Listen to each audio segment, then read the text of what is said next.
75,000 kilometers away from West Africa, where the Ebola virus rages on in 3 countries, where infection rates are doubling every 3 weeks and 200 people are dying each day, where health systems are collapsing and economies are buckling under the strain, world leaders came together at the United Nations in New York to do 2 main things: stand in solidarity with the worst-hit countries Liberia, Guinea and Sierra Leone, and fortify a global response that remains severely lacking. Dozens of countries and organizations, too many to mention by name, are making life-saving contributions. But even these are falling significantly short of the 20-fold surge that is required.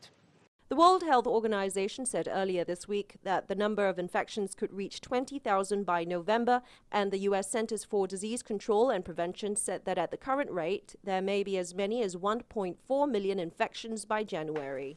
The UN Secretary General has mobilized the entire UN system, including the World Health Organization and the World Bank, and it's deploying its UN Ebola mission, or UNMIR, to the worst-hit countries.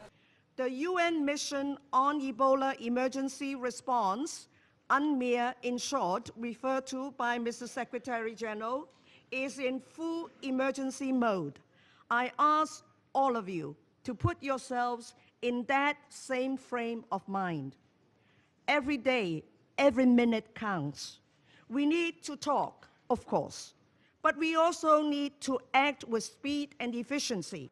Nations and organizations spoke up and stepped up. Speaking to his counterparts, U.S. President Barack Obama said stopping Ebola is a priority for the U.S., but more is needed from other nations to provide air transport, medical evacuation, healthcare workers, equipment and treatment.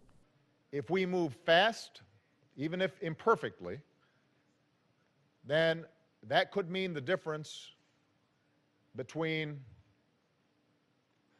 10,000, 20,000, 30,000 deaths versus hundreds of thousands or even 1 million deaths.